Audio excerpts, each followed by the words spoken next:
He fell in love with a waitress, not knowing she could own his entire world. Every night, same table, same quiet smile, same simple uniform. Nothing about her looked special, but something about her felt different. He couldn't explain it, not the way she looked at people, not the way she spoke, not the way the entire room somehow shifted when she walked past. So one night, he asked her, "Who are you, really?" She smiled, not nervous, not surprised, just calm, and said, "Someone you would never believe." He laughed, because how could a waitress be anything more? But what he didn't know was this: across the world, an entire kingdom was searching for her. Not because she was missing, but because she had run away from everything. Power, wealth, a crown, just to answer one question: would someone still choose her if she had nothing? And while he thought she was just a waitress, this was her real world. The gates did not open quietly. They parted with intention. Heavy, carved iron, taller than 3 men, shifted inward with a slow, deliberate glide, as though even the metal understood it was guarding something sacred. Gold inlays traced ancient symbols across the surface, catching the early morning light in sharp flashes that felt almost alive. The guards standing on either side did not move when the gates opened. They didn't need to. They were already perfect. 6 on the left, 6 on the right. Dark uniforms tailored to the body, pressed so precisely the fabric held its own structure. Bronze buttons aligned like mathematical points. Their boots reflected the stone beneath them like polished mirrors. Spears held upright, not decorative, not symbolic, real, heavy, balanced. Their eyes did not wander, not even for a second. Beyond the gate, the road stretched inward, wide, smooth, flawless. Not a crack, not a stain. White stone, but not ordinary white. A deeper tone, layered with faint veins of silver that shimmered under the sun. Along both sides, trimmed hedges shaped into exact geometric forms. No leaf out of place, no branch extending beyond its assigned space. Water moved before it was heard. 2 long reflecting pools ran parallel to the path, so still they mirrored the sky perfectly. Not a ripple, not a disturbance. Even the fountains placed at measured intervals released water in identical arcs, rising and falling in synchronized rhythm. Controlled, rehearsed, precise. The palace revealed itself gradually, not all at once. First, the towers, high, layered, crowned with domes that caught the sunlight and bent it into soft gold. Then the main structure, wide, commanding, built not just to impress, but to dominate everything around it. Marble walls carved with intricate patterns that told stories no outsider would fully understand. Servants moved silently along the edges, not rushed, not idle. Each step calculated, each movement purposeful. Women in flowing garments of cream and soft gold, carrying trays, fabrics, polished objects. Men in darker attire, adjusting placements, aligning details invisible to untrained eyes. Nothing here was accidental. Everything had been decided. The main doors stood open, not wide, just enough. 2 towering wooden panels, dark and rich, etched with layers of carving so detailed they seemed to move when viewed from different angles. At the threshold stood 2 more guards, different from the others, not holding spears, holding stillness. Inside, the air changed, cooler, quieter. The sound of the outside world did not follow. The floors shifted from stone to marble so smooth it reflected movement like water. Every step taken inside felt deliberate, not because it had to be, but because the space demanded it. Tall pillars lined the entrance hall, white, but not empty. Veins of gold threaded through them in natural patterns, rising upward into arches that held the ceiling high above. Chandeliers hung in perfect symmetry, each crystal catching light and scattering it into soft fragments across the walls. Nothing harsh, nothing loud, just controlled brilliance. Paintings lined the walls, not random portraits, not decoration. history. Faces of those who had ruled before. Their eyes followed movement without apology. Corridors extended in multiple directions, each guarded, each maintained, each leading deeper into a world untouched by chaos. And at the far end of the longest corridor, a door, not larger than the others, but different, carved softer, designed with curves instead of sharp lines, patterns that felt more personal, more intimate. Two young maidens stood beside it, their heads bowed slightly, not out of fear but out of respect. Their clothing lighter than the others, fabrics softer, movements gentler. They did not knock. They waited. Inside, silence lived differently.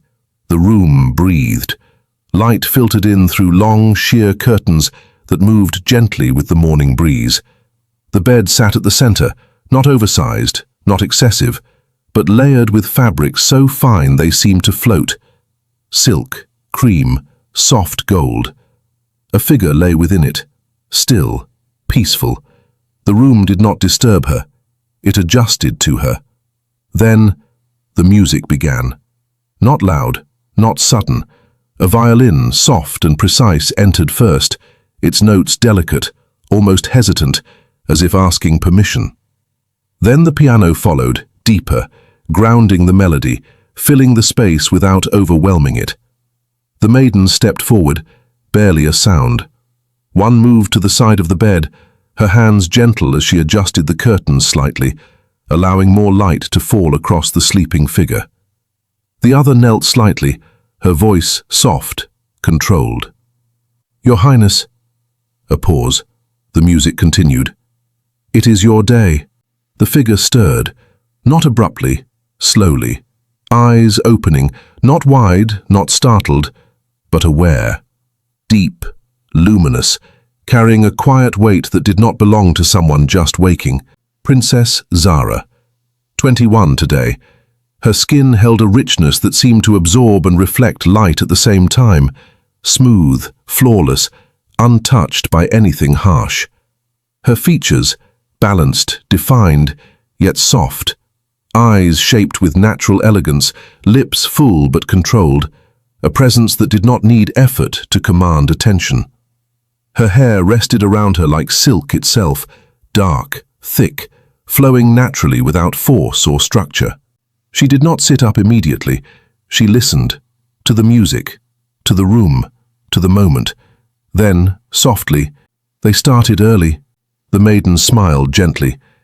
"It is your birthday, Your Highness."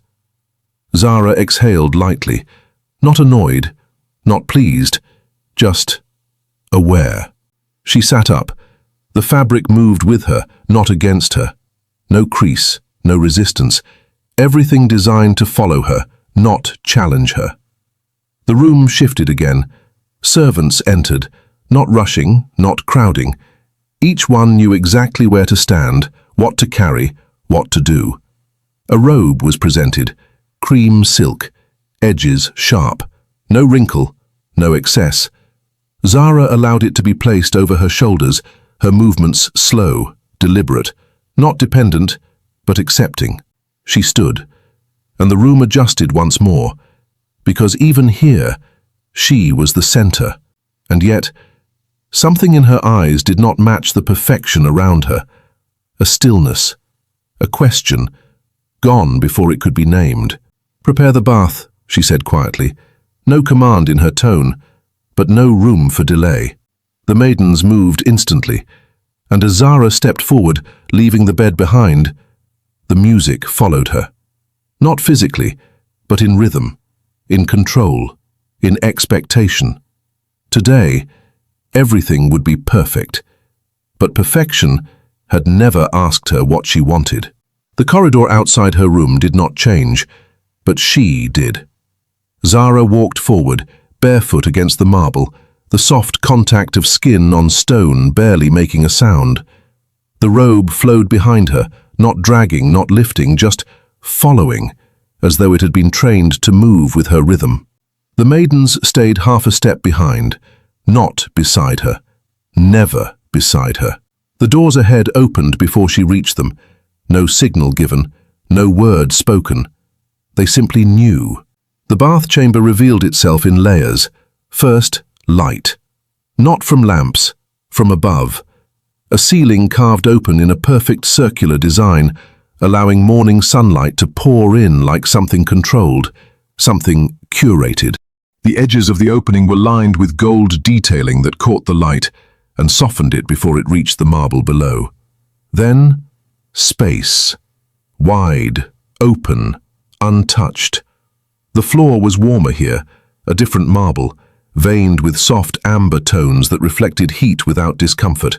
The air carried a faint scent, not artificial, not overwhelming. Something natural, something expensive. Then, the water. At the center of the room, the bath stood sunken into the floor, carved from a single piece of polished stone. Steam rose from it in thin, controlled spirals, never thick enough to cloud the view, just enough to suggest warmth. The surface of the water was still, untouched, waiting. Zara stepped closer. Her fingers brushed the edge lightly, not testing the temperature, not questioning it, just acknowledging its presence. "It's perfect," she said softly. "It always was." The maidens moved without instruction. One reached for the ties of her robe. The other prepared the oils, the cloth, the fabrics folded in precise order along a side table. The robe slipped from her shoulders. Not carelessly, not exposed, just removed. And Zara stepped into the bath. Slowly. One foot, then the other. The water adjusted around her, rising just enough, settling instantly. No splash, no disruption. She lowered herself into it. Her shoulders sank beneath the surface, her head tilting back slightly as the warmth embraced her. Her eyes closed, not in relaxation, but in momentary escape. The maidens began their work, one behind her, gently working scented oils into her hair, fingers precise, movements controlled. The other at her side, pressing warm cloth against her arms, her shoulders, her hands. Each touch measured, each motion practiced. No conversation, no unnecessary sound. Only the soft echo of water, the faint brush of fabric, and the distant continuation of music still drifting from her room. Zara exhaled, slow, deep. Then, "Tell me," she said, her eyes still closed, "what have they prepared for today?" The maiden at her side hesitated for a fraction of a second, then answered, "The entire court will attend, Your Highness. Delegations from 3 regions have arrived since dawn. The central hall has been arranged for the celebration." A pause. "And the king," the maiden continued carefully, "has something planned." Zara opened her eyes. Not wide, just enough. Of course he does. Her tone did not rise, but something shifted beneath it. The maiden behind her continued working, as though nothing had changed, but she had heard it. They all had. Zara leaned forward slightly, letting the water ripple for the first time. A small disturbance, gone almost instantly. "What kind of something?" she asked. The maiden lowered her gaze. "A presentation, Your Highness." Another pause. "And an introduction." Silence returned, but not the same silence. This one held weight. Zara said nothing for several seconds. The maidens continued their work, careful, steady, precise. Then, "Prepare the blue dress," Zara said. The maiden blinked slightly. "The royal sapphire gown, Your Highness." Zara nodded once. Yes, that dress was not for comfort, not for celebration. It was for presence, for power, for being seen. And suddenly, the bath no longer felt like rest. It felt like preparation. She rose. Water slid off her skin in perfect streams, not lingering, not clinging. The maiden stepped forward instantly, wrapping her in soft cloth before a single drop could reach the floor. Her hair was gathered, her skin dried, her body prepared, not as someone being helped, but as something being presented. The chamber shifted again, from calm to purpose. Minutes later, Zara stood before a full-length mirror. The dress had been placed, carefully, layer by layer. deep sapphire silk that held light like a secret, structured at the waist, flowing downward without excess, every fold controlled, every seam invisible. The neckline framed her shoulders with quiet authority. Jewelry followed, not heavy, not loud, but precise. Each piece placed where it mattered most. Her hair, styled but not forced, allowed to fall naturally, guided just enough to create symmetry without removing its softness. She looked at herself, not admiring, not judging, just observing. "This is what they see," she murmured. The maiden behind her lowered her head. "Yes, Your Highness." Zara's gaze did not change, but it's not what they know. No response came, because none was expected. She turned and walked. The corridor led her back, not to her room, not to the outside, but forward, deeper, toward the center of everything, the grand hall. The doors stood taller than any she had passed before, not just carved, commanding. They opened slowly, and the sound changed. Voices, many, controlled, measured. The entire court had gathered. Men in structured attire, dark, rich fabrics, details that spoke of status without announcing it. Women in gowns that shimmered under the chandeliers, each one carefully chosen, each one aware of where they stood. The chandeliers themselves had shifted, brighter, stronger. The light no longer softened. It revealed. Every detail, every face, every expectation. Zara stepped inside, and everything stopped. Not fully, but enough. Heads turned, conversations paused, eyes followed, not out of curiosity, out of recognition. Power had entered the room. The king stood at the far end, tall, still, dressed in garments that carried weight, deep tones, structured lines, gold accents that did not decorate, but defined. Beside him, the queen, grace without effort, her posture perfect, her expression calm, her presence equally commanding without needing to mirror his. They did not move toward Zara, she moved toward them. Each step measured, each step seen. Halfway through the hall, the king lifted his hand, and the room fell into complete silence. "My daughter," he said, his voice deep, controlled, carrying effortlessly across the space, "has reached her 21st year." A pause. Not for effect, for acknowledgement. This day marks not only her birth, but her transition. Zara stopped walking, just for a second, then continued, slowly, into responsibility. The king's gaze did not leave her. "And with that responsibility," he continued, "comes alignment." The word landed. Heavy, final. Zara reached them, stood between them, not behind, not ahead, between. The queen's hand touched her arm briefly, soft, reassuring, or controlling. It was hard to tell. The king turned slightly and gestured. A figure stepped forward from the side. Male, composed, dressed in wealth that did not need to be explained. His posture, confident. His expression, calculated calm. "This," the king said, "is the man who will stand beside you." Zara looked at him. Not long, not impressed, just present. The man inclined his head slightly. "Princess," he said, his voice smooth, practiced, "it is an honor." Zara held his gaze, and then she smiled, soft, controlled. "Tell me," she said, her voice quiet but carrying, "if everything you have was taken from you tomorrow, who would you be?" The room shifted, just slightly. The man did not hesitate. "I would rebuild," he said, "because what I am creates what I have." Zara's smile did not fade, but her eyes changed. "And if no one was watching?" she asked. A pause, short, but real. "I would still be the same man," he replied. Zara nodded, once. "Of course you would." She turned away, not abruptly, not disrespectfully, but definitively. And in that moment, the celebration had already begun, but something else had quietly ended. The music returned, louder now. Strings layered over piano, the rhythm more defined, the sound filling the hall like it had something to prove.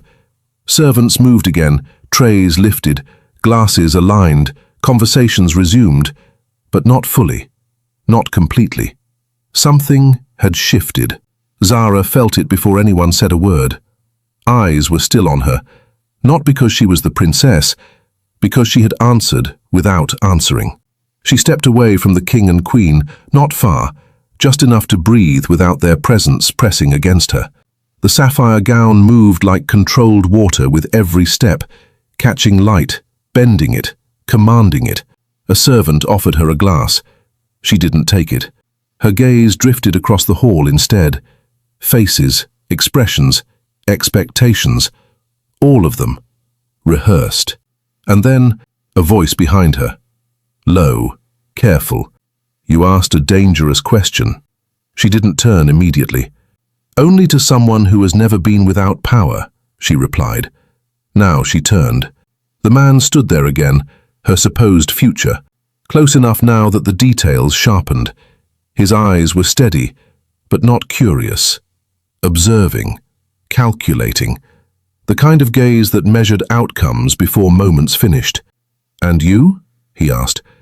Would you survive without it? Zara held his gaze. No smile this time. I wouldn't need to survive, she said softly. I would finally live. The words didn't echo, but they landed, between them. He studied her longer now, not as a prize, not as an arrangement, but as something unpredictable. And what is stopping you? He asked. Zara's eyes flicked past him, to the throne, to the crown resting above it, to the invisible weight in the room. Everything, she said, and then she walked away. Not quickly, not dramatically, just done. The celebration grew louder behind her, but it no longer reached her. The corridor outside the grand hall felt colder, quieter, real. The music faded with each step she took, replaced by the sound of her own breathing, steady, controlled, but heavier now. The maid was waiting, her favorite, the only one who did not look at her like an untouchable figure. She looked at her, like a person. You heard, Zara said. The maid nodded. I always hear what matters. Zara stopped walking, turned slightly. Tell me the truth. The maid hesitated, not out of fear, out of precision. You don't belong to this moment, she said carefully. Zara exhaled, not relief, recognition. And yet it belongs to me. Silence.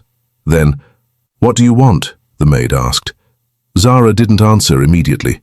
For the first time that day, she didn't know how to say it in a way that sounded acceptable, so she didn't try. I want to be seen, she said finally. Not recognized, not respected, not admired. Her voice lowered. Just seen. The maid held her gaze. And if they never do? Zara's expression hardened slightly. Then I leave. The words didn't feel like a thought. They felt like a decision. The doors to the private chamber closed behind them. This room was smaller, simpler. No gold, no chandeliers, just space and truth. Zara moved toward the window, pushing the curtain aside slightly. Outside, the palace still stood in its perfect, controlled silence. But beyond it, life. Uncontrolled, unscripted, unknown. The maid stepped closer. If you leave, she said quietly, you won't return the same. Zara didn't look back. That's the point. A long pause, then, will you take me with you? The maid asked. Zara turned. Now her expression softened, not as a princess, as a person. I was hoping you would ask. The decision moved fast. Not loudly, not dramatically, but completely. By the time the celebration reached its peak, music louder, laughter sharper, the illusion of perfection fully restored, Zara was gone. No announcement, no confrontation, no farewell.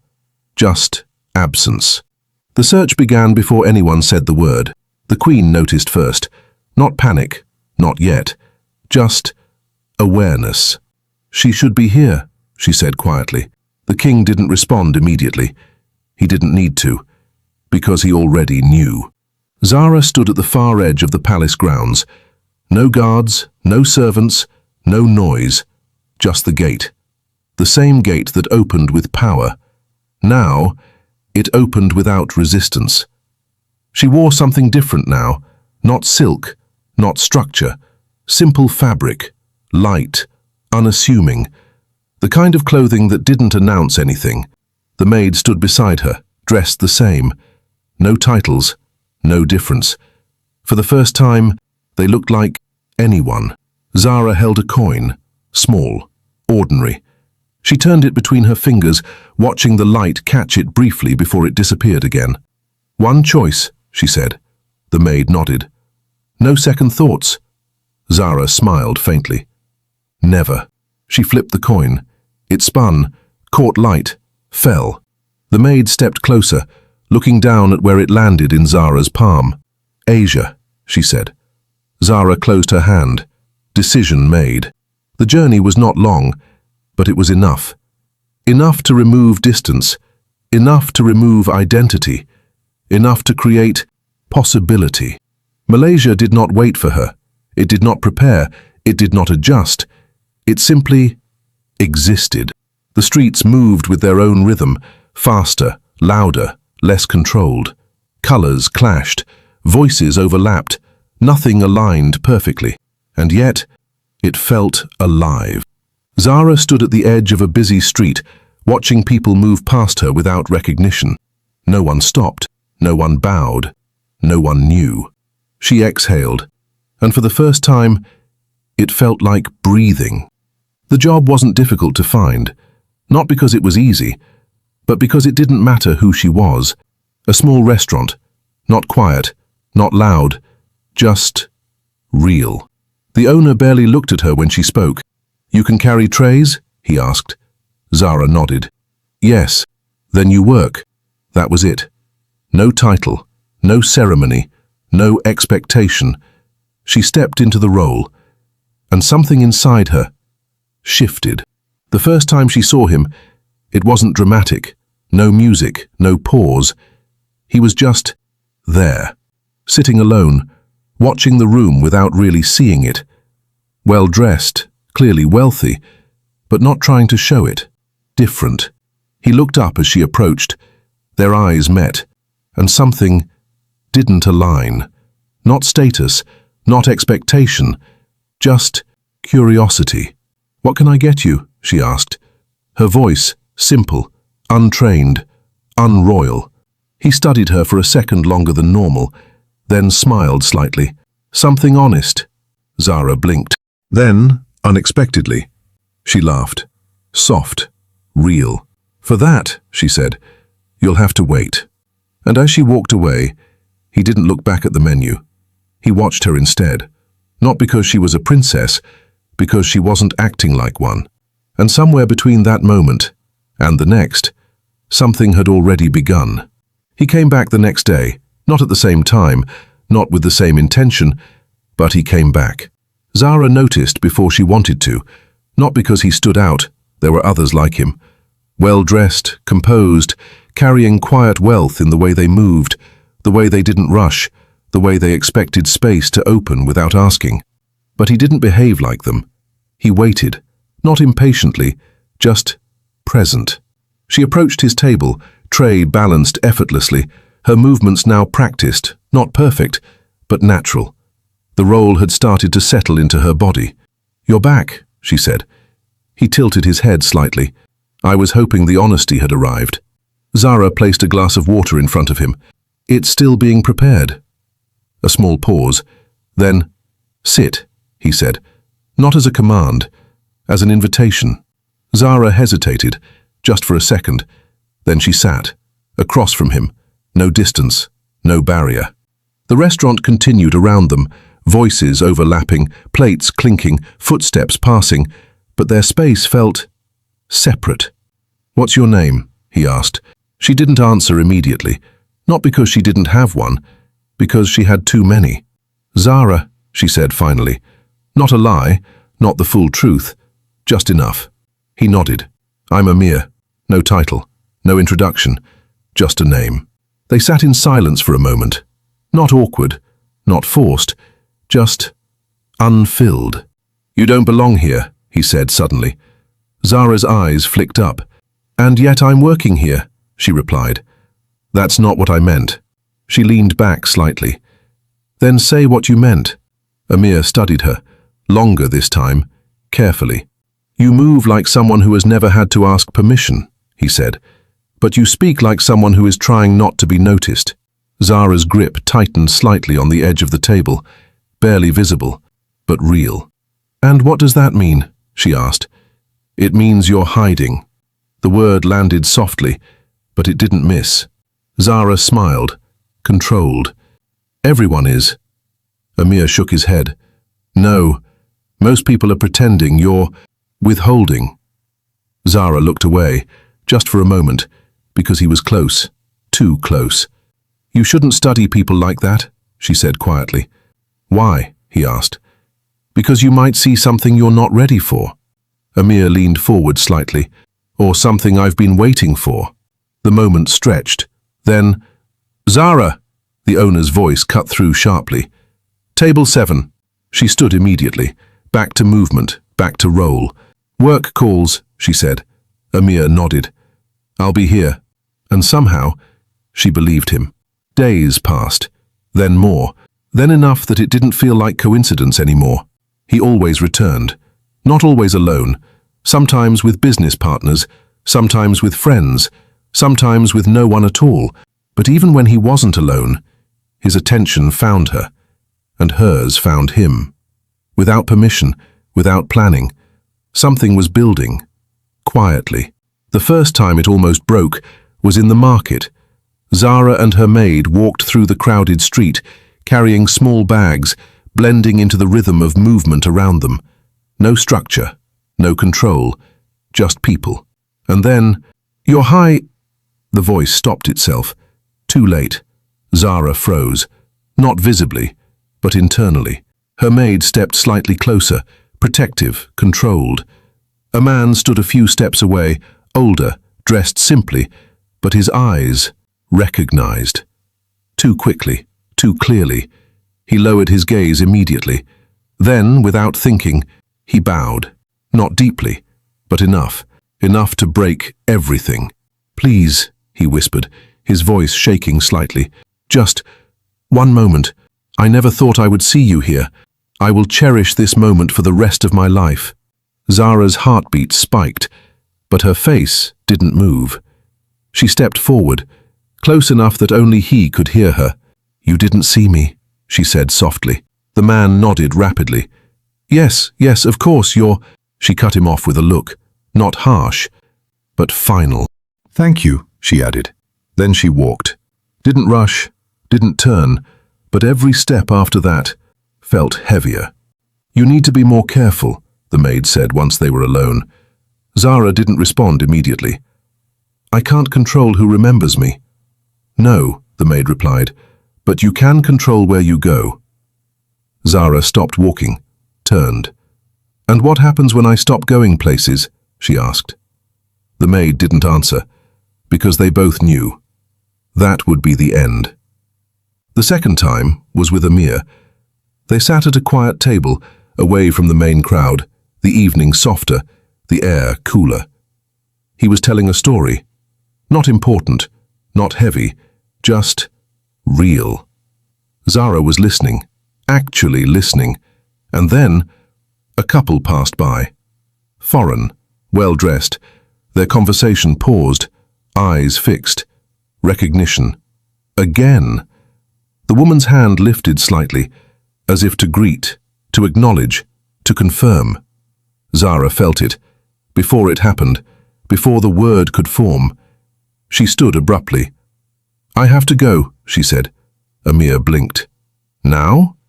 Yes. Zara, please, she cut in softly. Not today. He stood too, concern replacing curiosity. What's going on? Zara shook her head. I'll tell you. Tell me now. I can't. The silence stretched between them, heavy, uncomfortable. Real. Amir exhaled, then nodded. "Okay," he said, "but don't disappear." Zara met his eyes, and for a second, she almost told him everything. But instead, "I won't."